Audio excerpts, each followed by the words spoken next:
So, G, the Magic Keys have been here for a long time, right? And we had this new thing come out, news about some incentives coming up, right, for the Magic Key people. So, what is this, OG? Like, what kind of incentive do we have here for the renewals? Because OG, remember back in the day, dude, when you went to renew a Magic Key, you got a discount off the price. They don't do that anymore. No, they don't. No, they don't. But they're going to give more incentives now, which is very, very interesting. It says here, this is courtesy of KTLA Channel 5 out here on the West Coast. West Side! Disneyland is offering its most loyal theme park visitors, known as Magic Key holders, a new incentive to renew their passes. On Wednesday, fans noticed that Disneyland is now offering dining cards along with Magic Key renewals. The offer will be available through May 26th of 2027. Those who choose to renew their passes can enjoy a Disney dining card worth up to $100.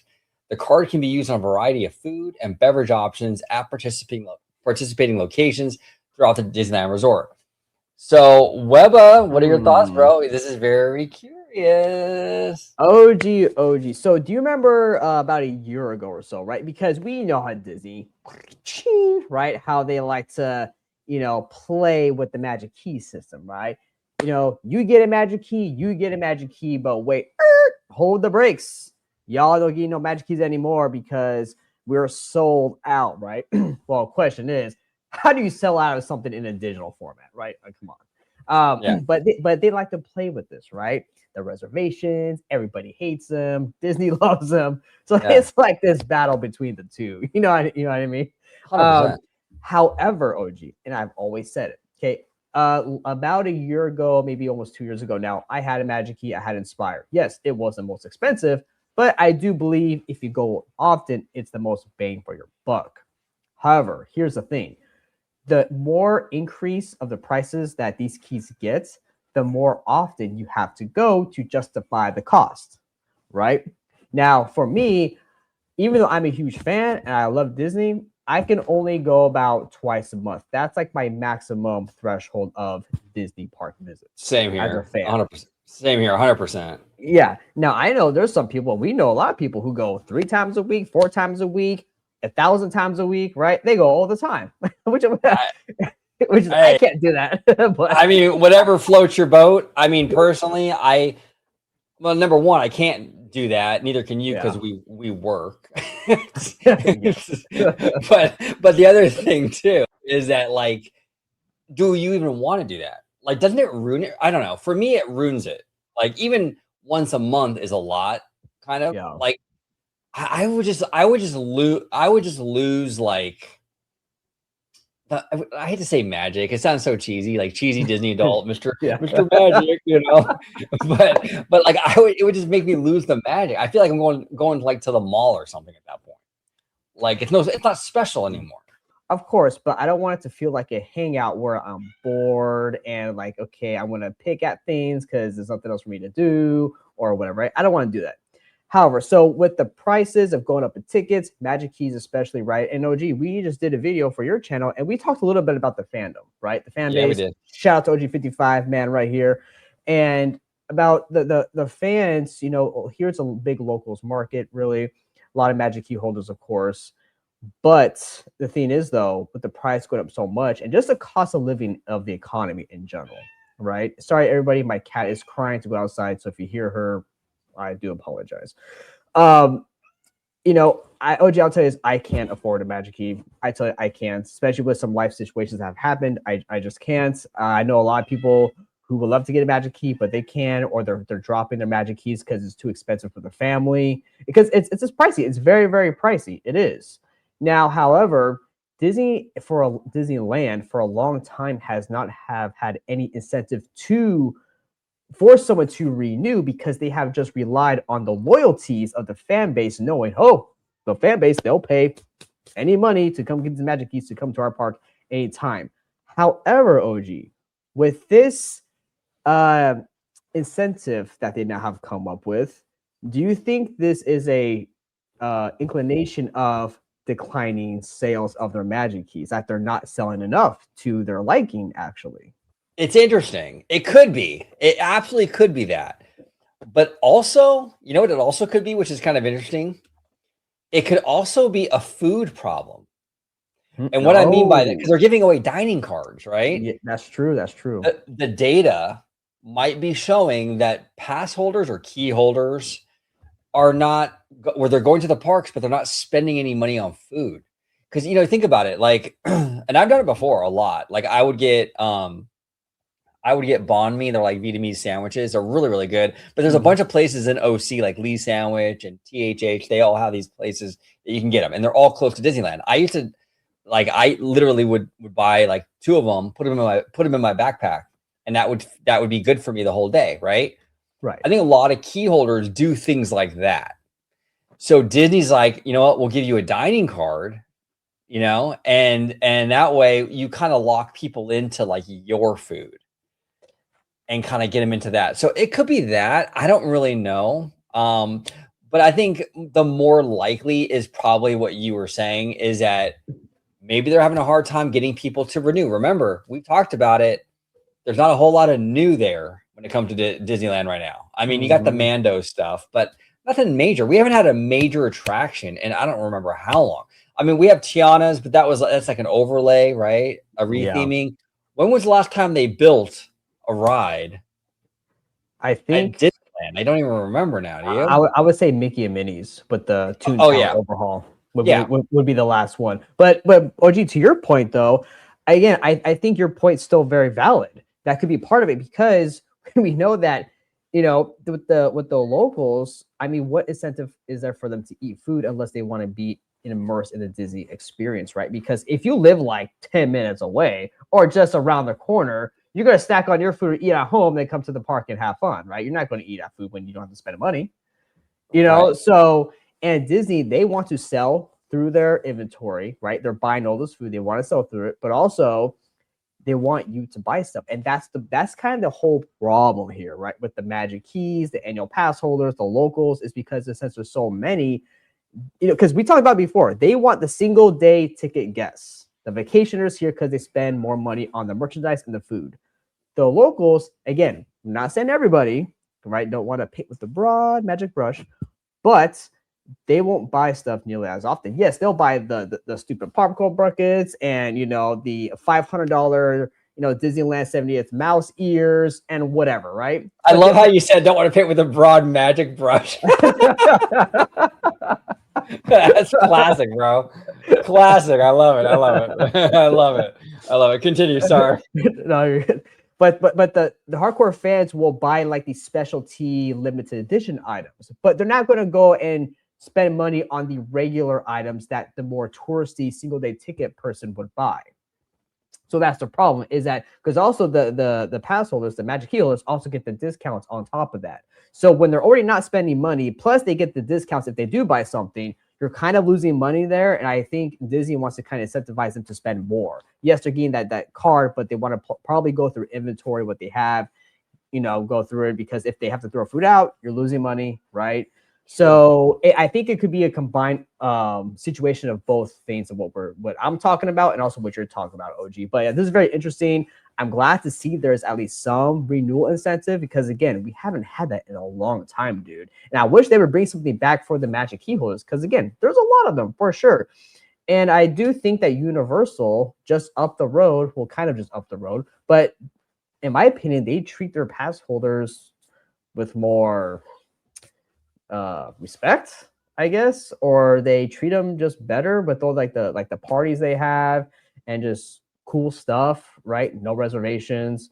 OG, what do you think? Am I wrong here, or is there another angle to this? No, I think you're absolutely right. And I also think too, it's like we're in a weird sort of transitionary time period right now where a lot of DCA is under construction.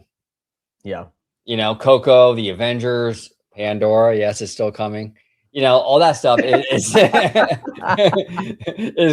is there, and it's like when you have your secondary park, under a lot of construction, you haven't had really a new ride in a while. I think they need to incentivize people to like buy into this thing right now. Because people are probably waiting too. They're probably thinking like, why am I going to do a Magic Key this year when I can wait a couple years and when the Coco boat ride opens?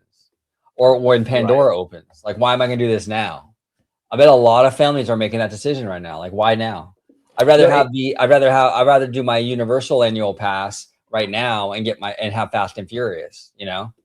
well, exactly that's the thing. So, I mean, that's a good point, OG, right? We have nothing new. What? Because when is Avengers supposed to open up? Sometime next year, do you think? Sometime next winter? Next year, winter? Or Yeah, somewhere around probably in and there? around there. Yeah.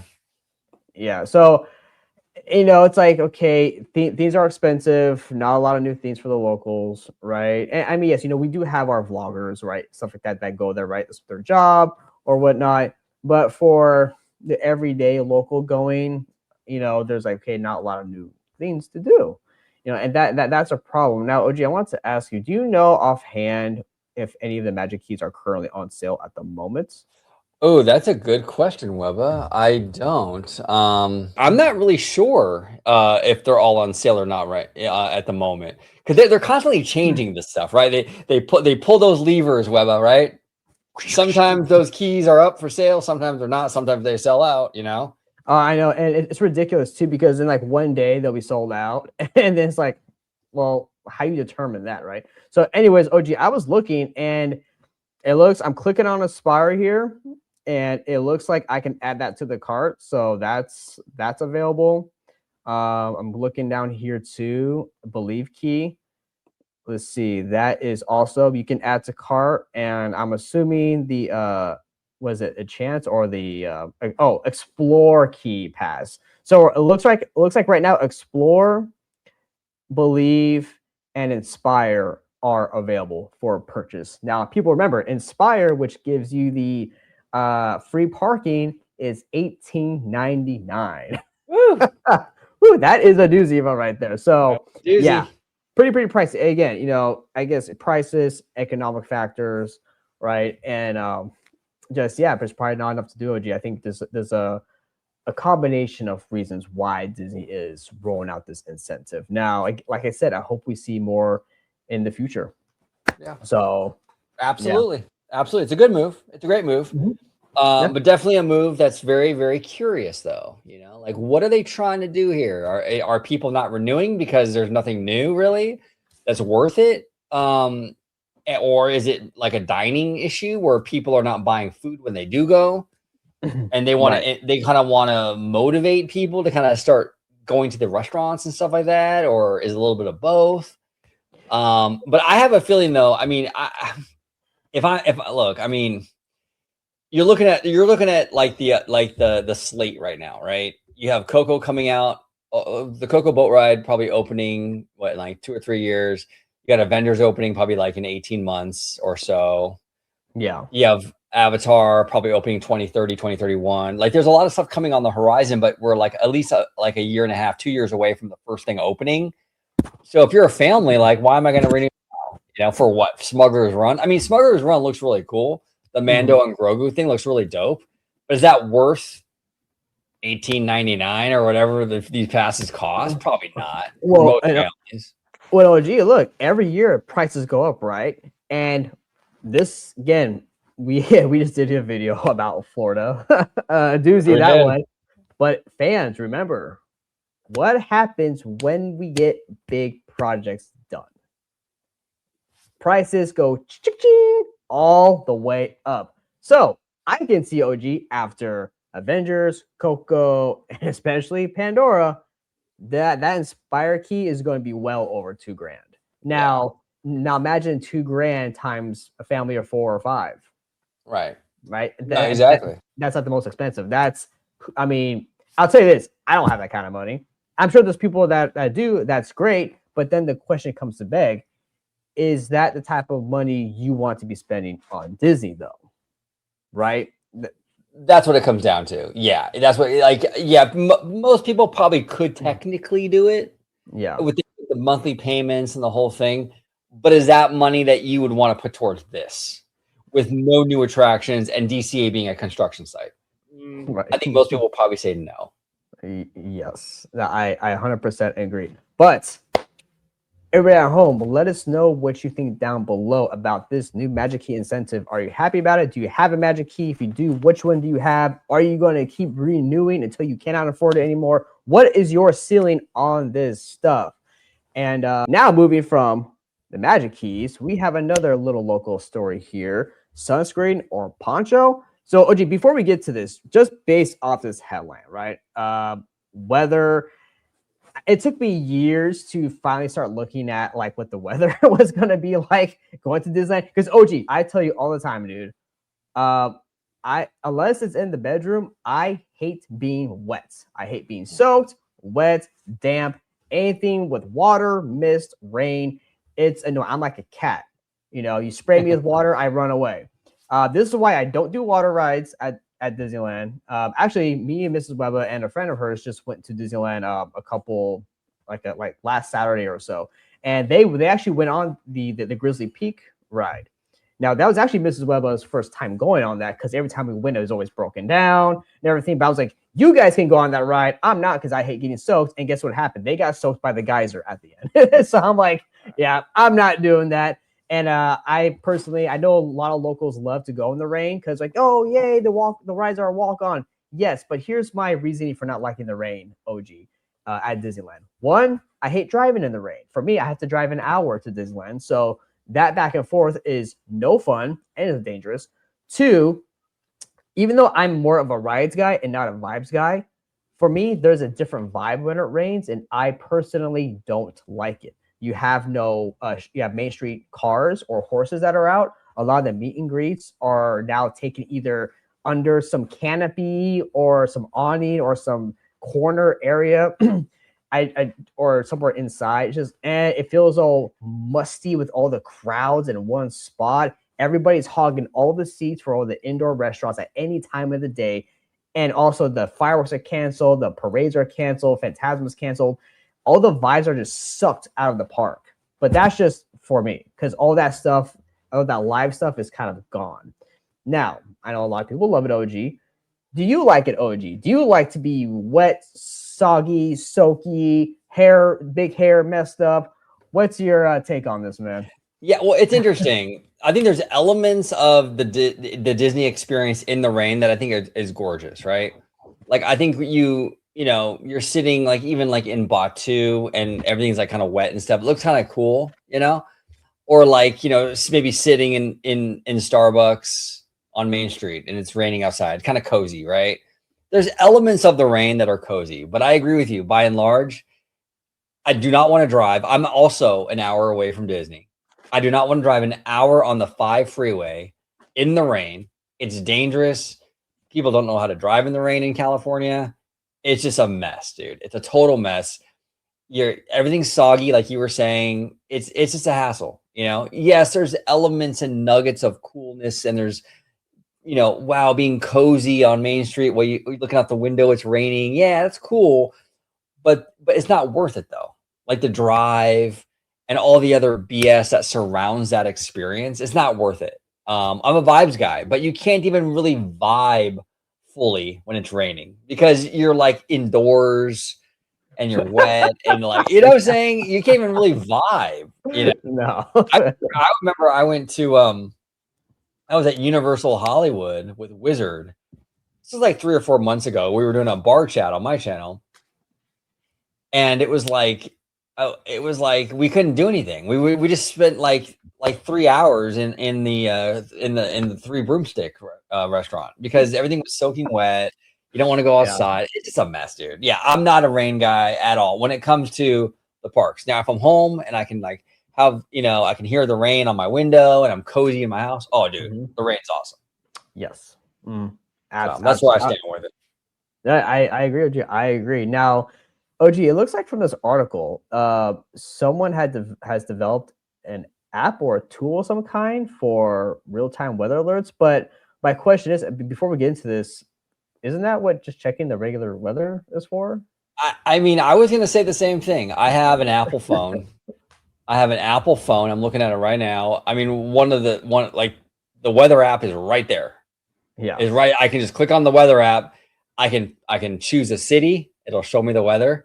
Mm-hmm. If I'm in that city, it'll automatically show me the weather wherever my location is. See, this is weird.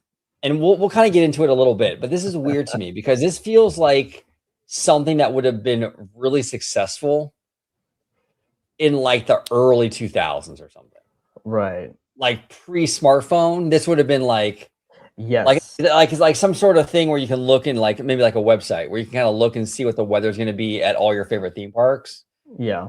But in the world of smartphones, when I can just go on my phone and just click on the weather app and it takes me right there, I don't know why I need this thing. You know what I'm saying? But let's read it. Let's see if there's anything that Yeah. this offers that's different because I don't really understand it out the gate. But it says here, wondering whether to pack sunscreen or a poncho for your next Disney trip? A new app now delivers forecasts made specifically for Disney parks. Disney is partnering with AccuWeather to launch Disney Weather Check. So bizarre. A first of its kind weather forecasting and alert system designed to give guests real-time forecasts and location-specific alerts throughout their visit. So it's going to be for Walt Disney World, Disneyland, Alani, Disney's Vero Beach, Disney's Hilton Head Resort. The app includes several features aimed at giving guests more precise weather information inside the parks and resorts. So it has geo-fenced tools. So that activate Disney Weather Check features when guests are on Disney property. The system provides location-specific weather details that align with the alerts, warnings, and advisories used by Disney employees for safety protocols. AccuWeather Minutecast, which gives hyper local precipitation forecasts, which I'm assuming hyper local means like the area like at or like right over Disneyland or something. You know, That's what I'm assuming this app is really about. Is more again before we get into this, like I'm assuming this app, what it sounds like, it's more about the weather that's like literally over the bubble of the park versus the rest of the city. yes, but the thing about that, and I understand like that, and I get it, like that is kind of interesting, but if it's raining in Anaheim, it's probably going to be raining at Disneyland. Like that's the Right. thing with the weather; it doesn't really drastically change from block to block. Yeah. So, like, if I'm going to check the weather on my Apple phone and Anaheim is freaking raining, well, it's probably raining at Disneyland too. Yeah, that's And so, for me, right. it's like I don't how accurate how hyper local do you need? You know what I'm saying? It's just kind of weird to me. I don't know. Right now, here's the thing. Now, this does happen, right? This does happen, where like if you're driving somewhere, right, and then you see like a storm cloud, and you can actually see the rain falling from that storm cloud, right? Like you can actually see that. But I mean, if you're in Anaheim, dude, and it's just raining in Anaheim, like it's probably going to cover all of Anaheim, or at Right. least a lot of it, and most likely Disneyland. Sure. Now sometimes sometimes the weather does act weird. I get it, but it's like, do I need like if I see it's going to rain in Anaheim, I'm probably just not going to go. I'm be like, what? I'm not going, because it's probably Well, going to be at Disneyland. well, yeah, and the other thing too is that hyper local. I don't know if I even really, really like that because, like, I don't. Okay, it's like for example, you and I just talked about it. We're driving an hour to the park, Yeah. so I'm dealing with all kinds of shit, like all kinds of weather from my house to the park. Yes, Like the weather on that trip also matters. it does. No, Like, absolutely. so it's I don't know if like I really need this. Like, I mean, I just want the weather for like the area and like maybe like basically for me, I'll check the weather in Anaheim and I'll check the weather in my area Yeah. and I'll make my decision based on that. I don't really need like okay, like right over Disneyland is going to get 0.32 centimeters of precipitation. I don't need all that. Like that doesn't matter. You know what I'm saying? It's just a Right. weird. I have a feeling this isn't going to really do well. I could be wrong. I mean, I maybe mean, if it's built into like the current Disneyland app already, or so as it's just like a feature, maybe I don't know. right. Yeah, well, what's weird too, they have acute weather real feel temperature. And it's supposed to give you an accurate, more a sense of how conditions actually feel compared to the standard of the temperature reading. It's like, okay, so I have actually learned this just by going to the park. If it's going to be sunny, it's and if your weather app says like it's 65, okay, for me, anything like in the 60s is cold. Yeah, me too. But you go to Anaheim and 60s feels like mid 70s, high 70s to me. Like it always feels warmer than what the app actually says. Right. Um, but just come prepared, right? Put in a jacket or something, and Right. and usually weather apps will say what the temperature is, and then it will say like how it's gonna feel as well. So again, is this really necessary? Right. None of this information for me personally feels like it's stuff that I can't get on my app that comes with my phone. Right. And like the hyper local stuff, which is maybe more precise than the Apple weather, I feel like I don't even really need that. Like I feel like Yeah. okay, it's raining. If it's raining in Anaheim, that's enough for me. Like I don't need to have like what I'm saying? It's a weird concept, and there's got to be some sort of other reason Disney is doing this. I, It I I'm wondering, OG, if this is not really for the guests. I'm wondering if this is really more for Disney in terms of its operations, right? Because think about it, because how I just said, right? I don't like going to the park when it's raining because a lot of the vibes are kind of the normal vibes are gone, right? A lot of the main street vehicles are gone. The horses aren't out. The characters aren't out from underneath awnings and covers doing meet and greets or just walking around. Phantasma's not happening. Fireworks aren't happening, right? But I think for Disney's operations, if they can have a more localized um, weather and knowing if the weather's going to be bad at a certain time periods when they have certain events or shows going on, they can probably adjust their operations to still be able to do certain things when they couldn't before because they're like, okay, we know this weather's going to be going through here from this time to this time. But if we have, let's say, the band coming out at 4:15, right? At 4:15 to 4:20 p.m. And we know at that time locally around Disneyland Park there's going to be no rain. There's rain over here, but there's a midpoint no rain. We can put it out at that time and still give the guests more entertainment. it makes a great point, Webb. A great point. It makes way more sense for Disney's internal data than for Mm-hmm. the guest because you're right. They can schedule the cast members, the performers at certain times based on when it actually rains in the park. Yes. That makes Yes. all the sense in the world. But for a guest, like Yeah. for you and me who are just going to visit, like for me, I don't see I don't see how that helps us. But for Disney, 1,000%. I mean, Yes. that makes all the sense in the world. So, yeah, we'll see how it shakes out. I think it's kind of weird, but I mean, I think for Disney's internal stuff, like if this was like if they announced it as an internal partnership, Yeah. oh, dude, this is brilliant. But like for the guests, like Yeah. The I guests. No, I in my opinion, this is useless for the guests. But it's for kind of Disney, useless. yeah, but for Disney, I think it'll help their, like you said, their internal data a lot and their operations for that. Yeah, no, 100%. It's interesting though. We'll see. But you and I are both on the same page. Going in the rain is a pain in the butt. Yeah, I would. No, I'm okay. Even here at Legoland, if it's gonna be pouring, and I'm like 15 minutes away, I'm not going.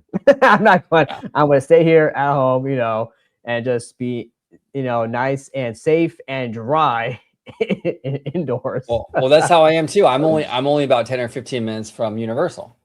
Yeah, And if I know it's gonna rain, I'm not going. I'm not going. no, It's not no, worth it, you know? it's not. But OG, this was a great topic, man. And everybody at home, let us know what you think about this. Do you agree with us about this being more beneficial to Disney's internal data and park operations? Do you think it'll be beneficial to the locals at least or something? What do you think about this? Let us know in the comments below. OG55, Mr. 55. Thank you so much for joining me today on this video for both of these topics. Where can everybody at home find you and your big hair on social media? Big hair, big hair. You can find me right here on YouTube talking theme parks with this fine gentleman right here. And a lot of other great people on OG55. So make sure you check it out. And you can also find me on Instagram, Orange Grove 55. And you can also find me on X, Orange Grove 55.